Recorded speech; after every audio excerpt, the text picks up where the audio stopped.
بسم الله الرحمن الرحيم الحمد لله رب العالمين ثم الصلاة والسلام على أشرف الأنبياء والمرسلين حبيب إله العالمين بالقاسم المصطفى محمد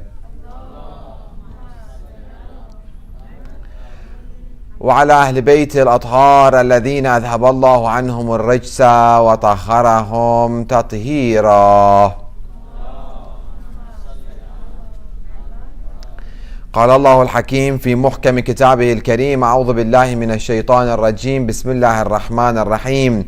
الله يتوفى الأنفس حين موتها والتي لم تمت في منامها فيمسك التي قضى عليها الموت ويرسل الأخرى إلى أجل مسمى إن في ذلك لآيات لقوم يتفكرون. صدق الله العلي العظيم. We ask Allah subhanahu wa ta'ala to hasten the appearance of our beloved Imam Mahdi Ajrullah ta'ala Farajul Sharif with the blessing of another loud salawat.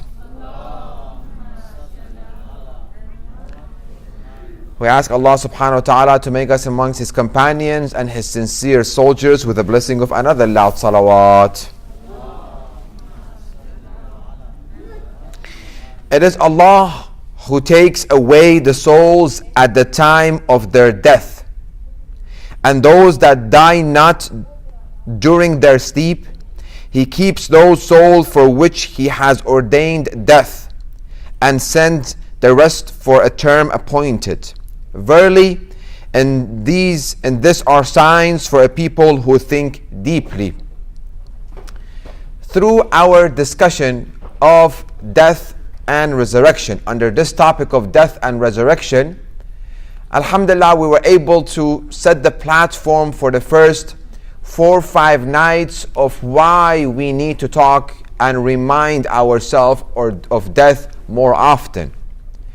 Why, as we gave one of the action plans, it would be much better for us to remember death on a daily basis rather than completely ignoring it and trying to think that it doesn't exist.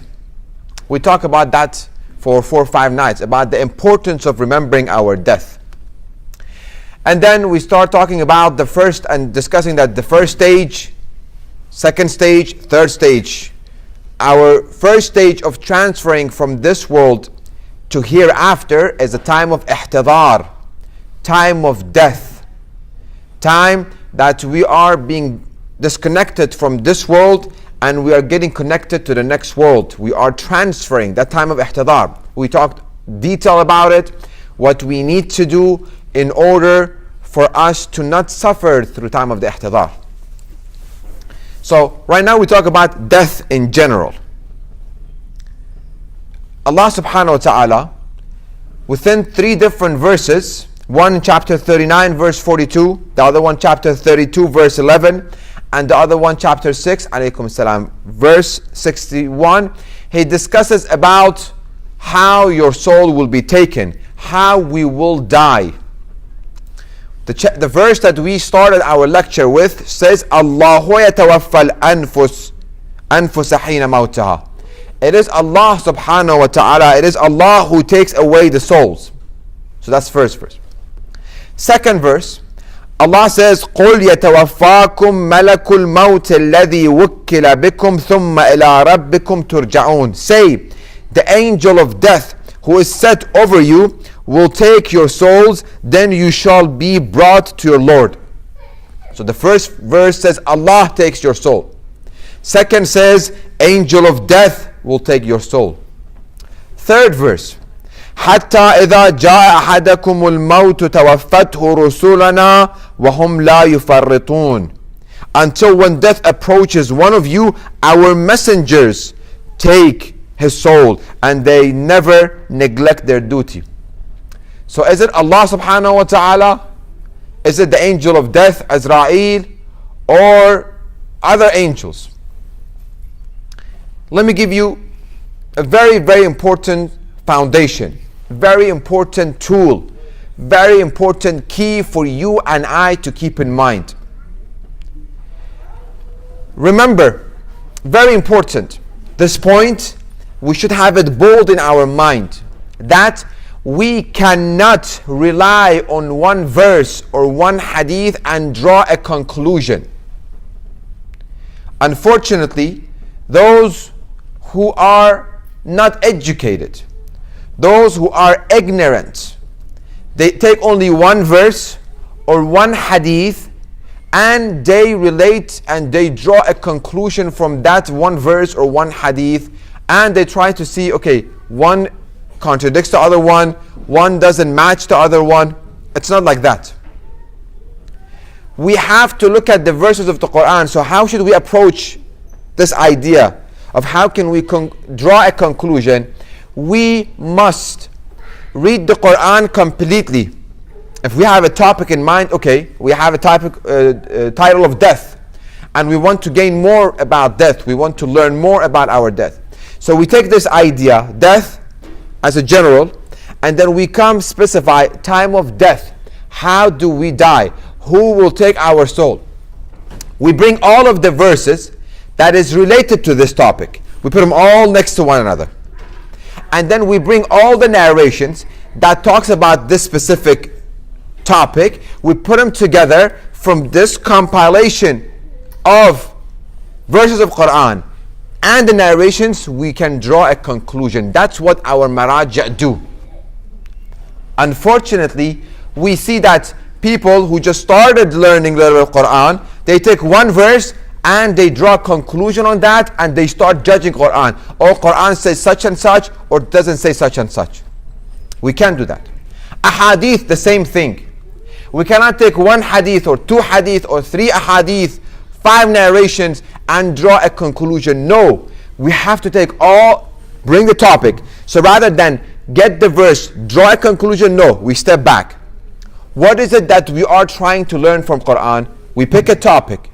Again, we bring all those verses that talks about this topic and all the narrations that talks about this topic, then we can draw a right conclusion. I'll give you a story.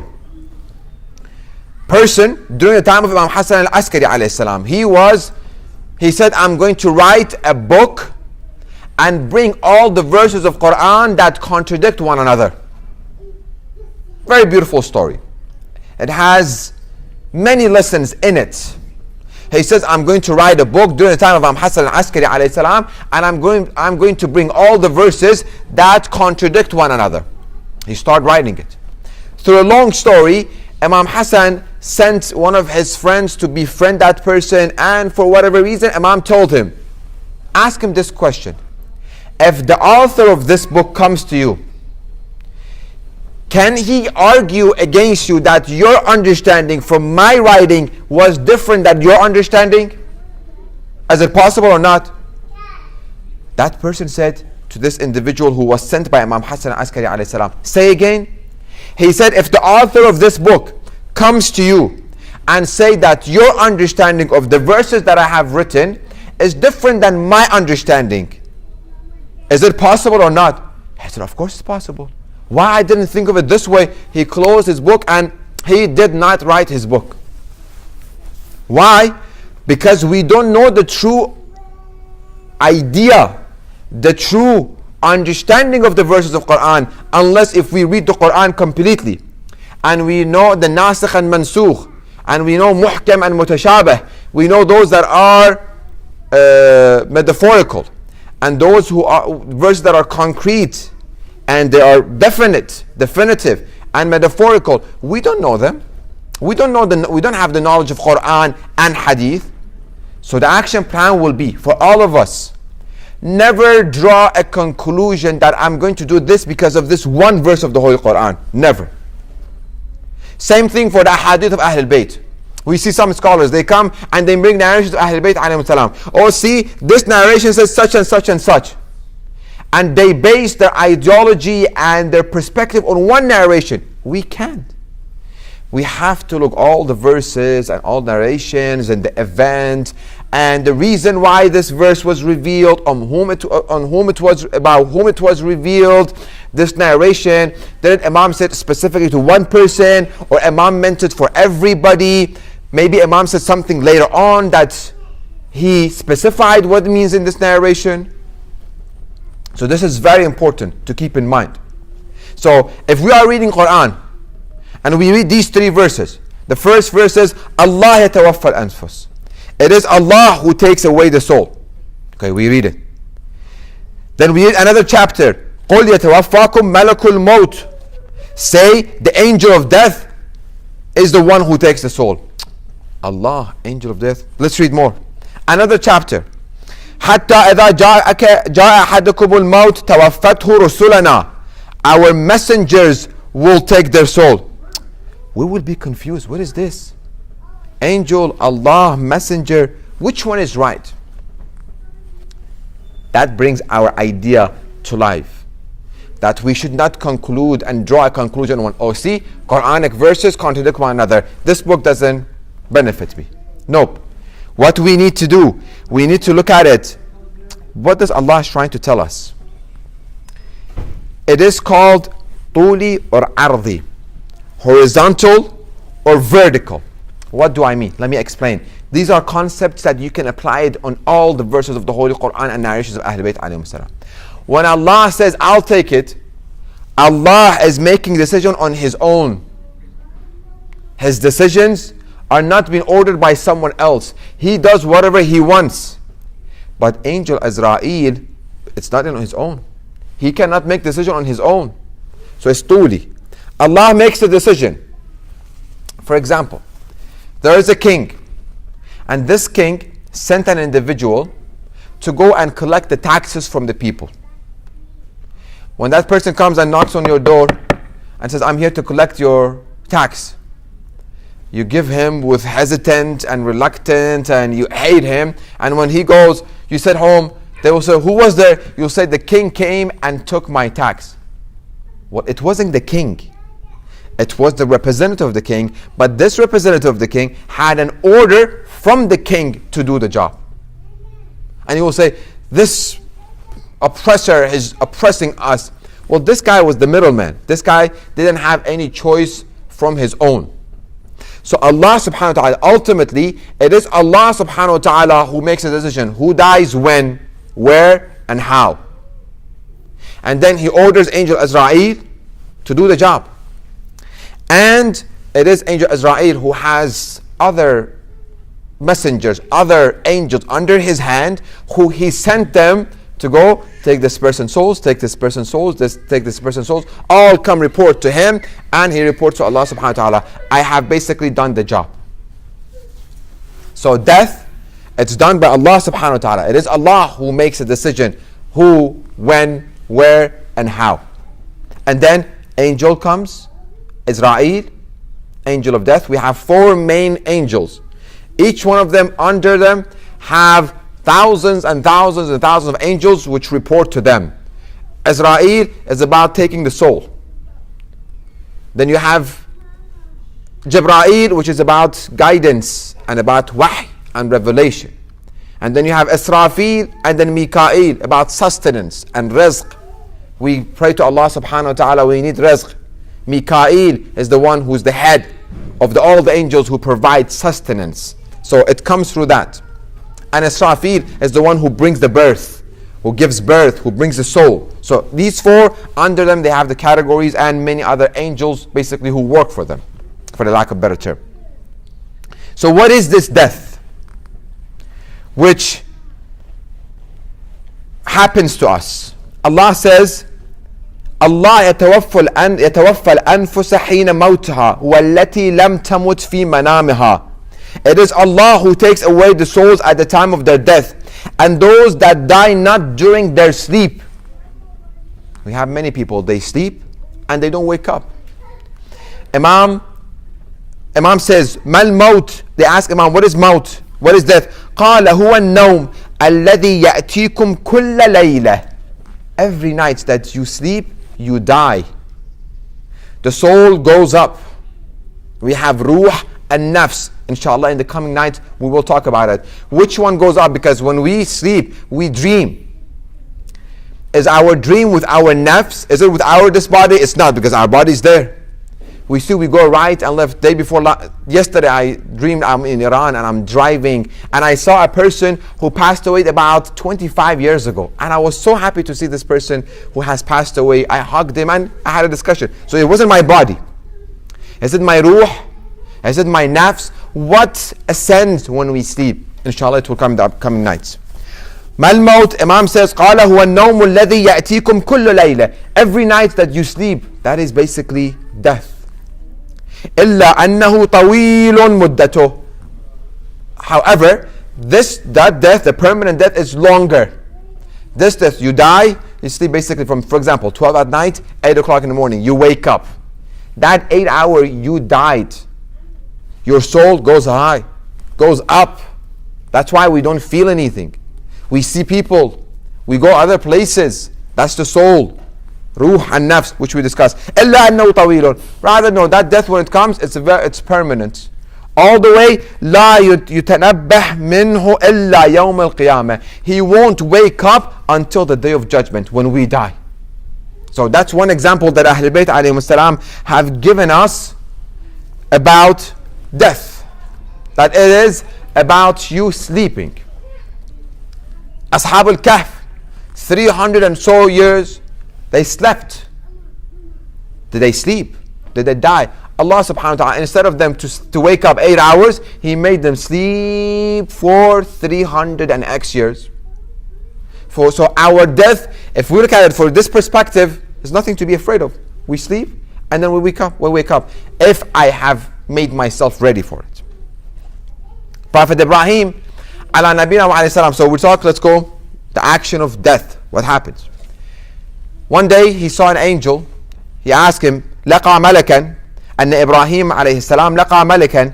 فقال له من أنت? He asked the angel, who are you? قال أنا ملك الموت. I'm the angel of death. فقال أتستطيع أن تريني الصورة التي تقبض فيها روح المؤمن? O angel of death, can you show me your appearance and the way that you come and you take the soul of a righteous person, a believer? قال نعم, I can show it to you. And in another narration says that Angel Azrael told him, I will show it to you, but you cannot bear it. You cannot handle.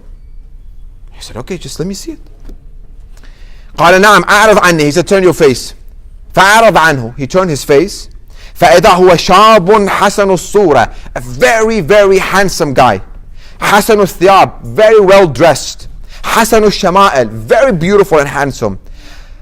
طيب الرائحة. Smells very good. He has a very nice cologne on. فقال يا ملك الموت لو لم يلقى المؤمن إلا حسن صورتك لكان حسبه. If a believer, it was enough for him to see, to do all righteous act, for him to see this beautiful face, it was enough for him as a reward. Because, and according to another narration, Prophet Ibrahim went unconscious because of the beauty of this individual. He went unconscious.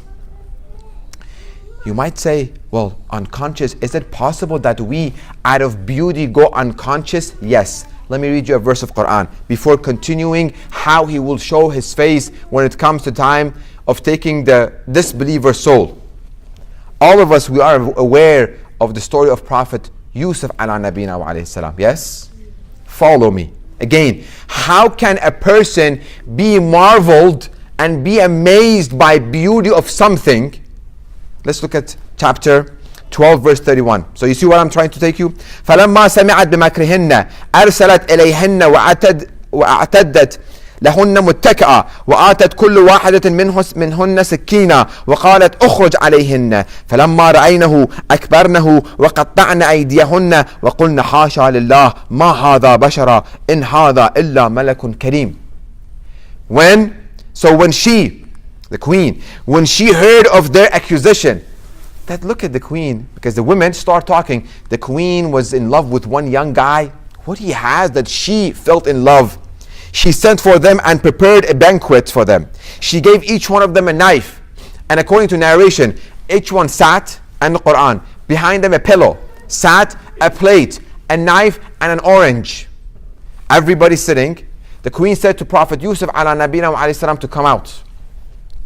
قالت اخرج, come out alayhinna, come out.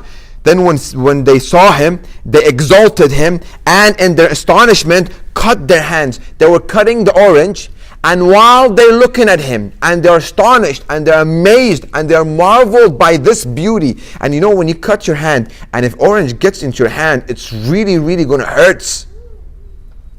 But they didn't understand. They were so marveled and amazed by this being. قال قلنا حاشا لله ما هذا بشر. They said, how perfect is Allah, no man is this. This is none other than a noble angel. They're cutting their hand. Their senses was gone because of the beauty and the handsome that they saw in Prophet Yusuf ala nabina wa alayhi salam. How handsome he was, that despite cutting the hand, despite the juice of the orange getting to their wound, they don't hear, they don't see, they don't feel. They only can see him and nothing else. So when we say angel, Azrael comes, and from his beauty, the hadith goes, when a believer sees this beauty, he is really amazed and he is marveled by this beauty. That's the time that he takes the soul. So he doesn't feel any pain. It's worth it for us to be righteous, for us to have that beautiful moment, that wow moment, and angel Azrael takes our soul, for us to be righteous. Then when he got conscious back and he told him, okay, right now, let's go back to our story. Prophet Ibrahim told him, right now, show me your face when you come to take the soul of a disbeliever. He said, you cannot take this either. You won't be able to see me like that, and you won't go unconscious. He said, no, I want to see it. He said, فَأَعْرَضْ عَنِّي, look other side. قال لا تطيق فقال بلى. He said, no, I want to see it. فأعرض عنه ثم التفت إليه فإذا هو رجل أسود. He saw a very big, gigantic monster, black. هو رجل أسود قائم الشعر منتن راحت. Very, very disgusting and gruesome smell comes from him. أسود الثياب, all black. يخرج من فيه ومن مناخره النار. Comes out of him all hell. ودخان and smoke. فغشى عليه. He passed again. He went unconscious. ثم أفاق, he got his conscious back. وقد عاد ملك الموت إلى حالته. Angel Azrael went to back his normal. فقال يا ملك الموت لو لم يلقى الفاجر إلا صورتك لكفته. If the evil person, a disbeliever, will not get Allah's punishment in hellfire, only would see this, that's it. This is the worst punishment a person can get. So, righteous, beautiful, marveled, amazed, takes a soul. A disbeliever, alaykum assalam, a disbeliever, we mean all the disbelievers. And some people, an individual calls me, she's a Muslim, she's like, past 40 years I've never fasted. I knew fast was good, but I didn't want to fast. No prayer, no hijab, no nothing. But she has realized that, okay, she has to do something right now. What can I do? I have to answer her question on what she needs to do. So this believer, in that time of hardship and that time of fear and anger of Azrael, that's the time that he takes the soul. So, death, we died. What happens? There's obligatory acts that other people must do. It is called wajib kifai, not wajib aini. This is for all of us.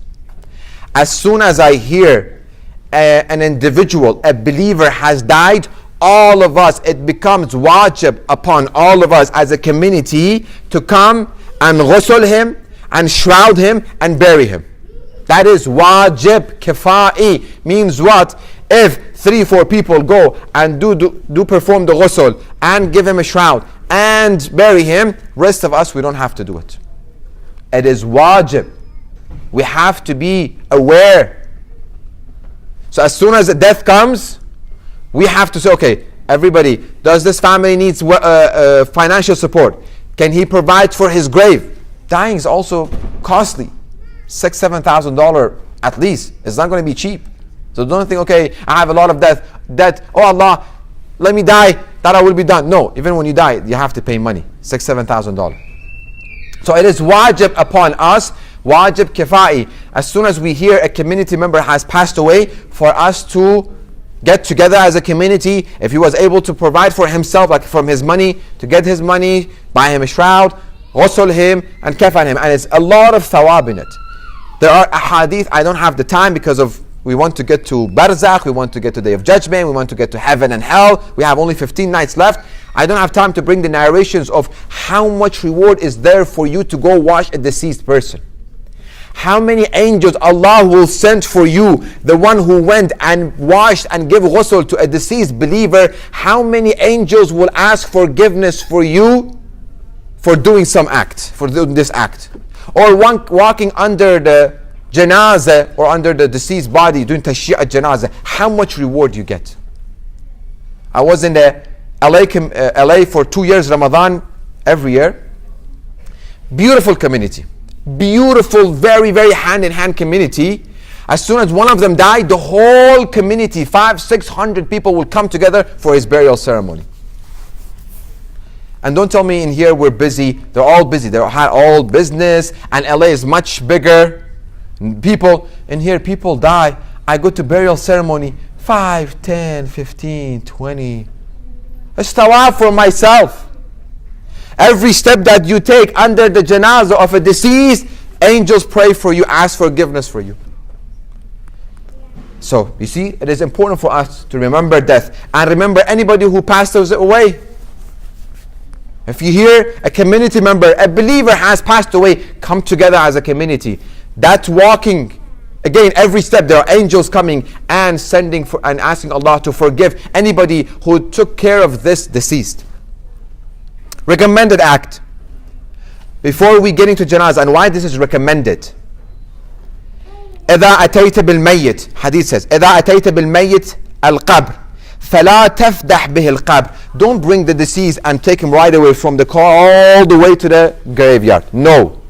فإن للقبر أهوالا عظيمة. The grave is really, really fearful. It's really, really, really something a person must fear if he has not got himself ready for it. وتعوذ من حول المطلع. Seek refuge to Allah subhanahu wa ta'ala from the fear of grave. ولكن ضعه قرب شفير القبر واصبر. So it is mustahab, it is recommended. When we take the body out of the car, take a couple of steps, put him down. Read Surah Al-Hamd, pick him up, couple of steps, put him down. Again, 3 times. The last time you put him by the edge of the grave. Not the 3rd time you give him right away. Let him stay. The hadith says, let him stay there so he gets ready for the question that he will be questioned from the Nakir and Munkar. It is real. And it's going to come day to day or tomorrow. As much as we have to be optimistic, as much as we have to work for it, but it might come any minute for any of us. The hadith says, place the body next to the grave. Don't put him right away. Let him take a time. I went with a family. It was cold winter around January, February. It was so cold.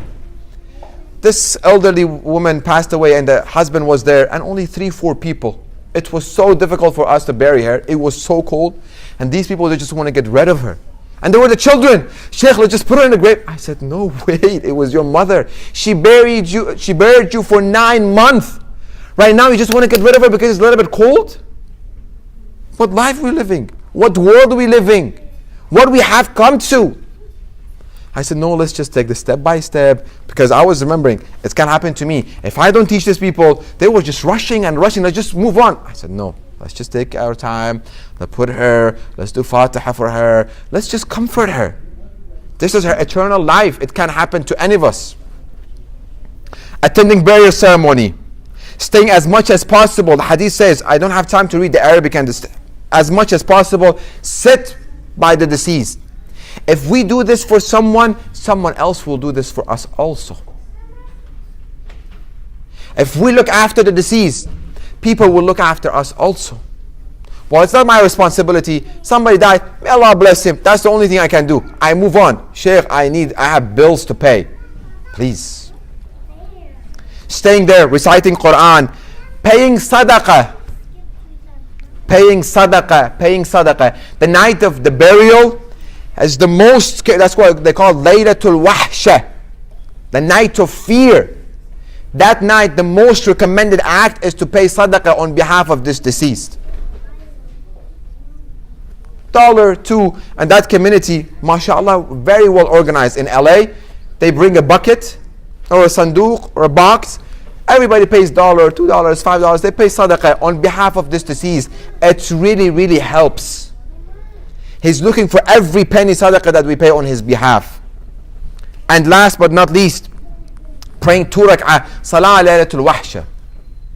When you hear a believer has passed away, pray for them. You might not know of him, but pray for him. When we die, there will be somebody who will pray for us also. Salah laylatul wahsha. If you receive an email from the community, from the email mass community that, okay, somebody, a believer passed away, between Maghrib and Isha, you pray 2 rak'ah. Very simple. First Surah Al-Hamd, and then Ayatul Kursi in the first rak'ah. The second rak'ah, Hamd, and 10 times Surah Inna Anzalnahu fi Laylatul Qadr. When you finish, Allahumma salli ala Muhammad wa ali Muhammad wab'ath thawabaha ila qabri fulan. Oh Allah, this prayer that I prayed, send the thawab to this person. Very important for us to remember our brothers and sisters who passed away. I read a story, many books mention the same story from the same person. Every night he used to pray Salatul Wahsha because he said, tonight somebody has passed away, a believer. I'll pray and I send a thawab to them. So the person, one day he was walking, within this past 30, 40 years, again I have about 10 to 12 books that I'm reading and I'm compiling all these ahadith, verses, narrations and stuff. They all mention his story. He was walking in the day, he wasn't telling anybody that I'm doing this. Person came to him, Salaam alaikum, alaikum salam. Thank you so much, I really appreciate it. What happened? My father passed away and I saw him in a dream. He said, as soon as you put me in the grave, Nakir and Munkar came. I didn't have a good life. As soon as they were about to punish me and question me, I saw a light came in. An individual came. Who are you? He said, an individual prayed for you Salat Laylatul Wahsha. I'm here to save you. That person Salah saved me. Go and appreciate. Salatul Wahsha doesn't take us more than 5 minutes. Grave. Let's get to the grave. روى أن النبي صلى الله عليه وآله كان في جنازة. Prophet was with a body, with a janazah. فانتهى إلى القبر. They came by the grave. فبكى. Rasulullah started shedding tears. Rasulullah is crying. أشرف المخلوقات is crying and says what?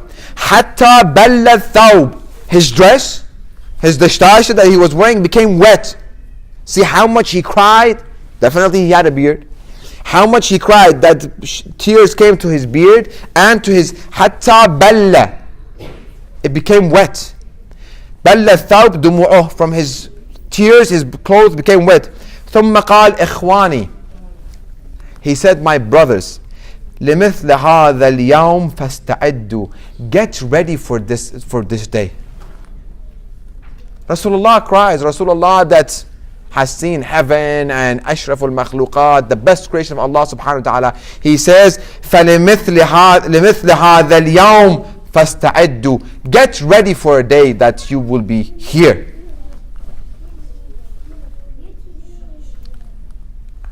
Many hadith, many narrations, many verses. I hope I can finish 2 stories. If not, we'll give one and then the other one tomorrow. Sa'ad ibn Mu'adh, he's the leader of Ansar, companions of Rasulullah. At the time of death, Rasulullah came back in the day wearing abaya. It was something that a person must do when he came out. And wearing a turban. When Sa'ad ibn Mu'adh dies, follow me. It's a very beautiful story. It has a beautiful lesson in it. When Sa'ad ibn Mu'adh died, Rasulullah came out of his house without the abaya, without the turban. That is, back in the day, that was the sign of grief and sadness. He comes out barefoot. He's walking. And he keeps saying, La ilaha illallah, Allahu Akbar, La ilaha illallah, Allahu Akbar. And he has grief. 70 times he says, Allahu Akbar. He gets by the grave. He himself gets into the grave. He buries Sa'd ibn Mu'adh. What other honor do you want? He's the one who puts the lahad. He's the one who fixes it. People put dirt. He comes out. He's standing. Mother of Sa'ad says, congratulations to you, Sa'ad. Heaven is waiting for you. He told her, wait. Who said Sa'd ibn Mu'adh will be in heaven and heaven is waiting for him now? She said, what do you mean? People ask him, Rasulullah, you said 70 times Allahu Akbar. Why was that? He said, I saw 70 rows of angels coming down from the heaven to do tashyi' of Sa'd ibn Mu'adh. He told her, wait. Don't be sure that heaven is waiting for him now. By God, the grave squeezed him so hard that the milk that you breastfed him X amount of years ago came out of his nose. She said, why? You know why? Should I say why? Or should I leave it to tomorrow night? He said, Sa'd ibn Mu'adh, his akhlaq in the house was bad with his family. Same thing applies for the woman, same thing applies for men and women. His akhlaq, his morality, his demeanor, his characteristics in the house with his family, it was bad. He's going to be punished for that. Why Rasulullah this much reward for him? The reason why he used to recite Surah Qul Huwallahu Ahad a lot. Everything has its own place. You recite Surah Qul Huwallahu Ahad, you have that kind of burial ceremony. But if my akhlaq is bad at home, that as soon as I walk into the house, my wife said, oh my God, Fir'aun just walked into the house. May Allah save us from this Fir'aun. Or this Namrud walked in.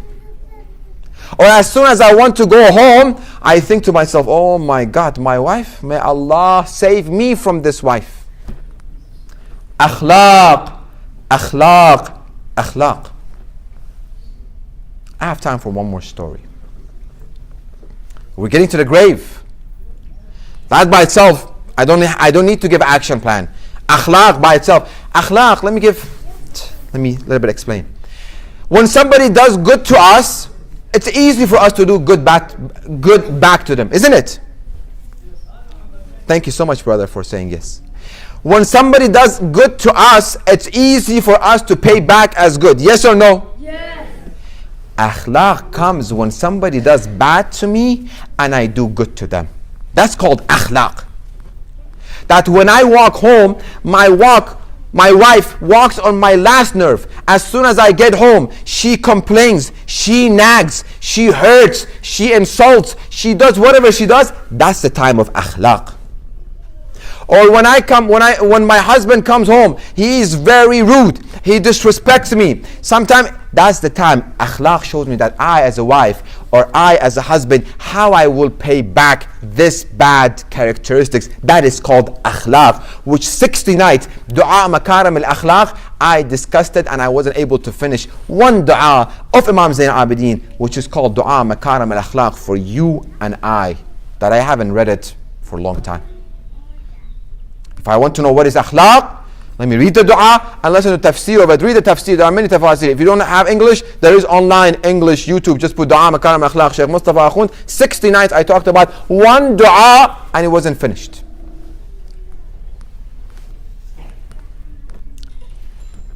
Very important. We're doing it for ourselves. So I wrap it up. I leave the next story for tomorrow, inshallah. If I was alive. It's okay. You can wait until tomorrow. Let's have a loud salawat.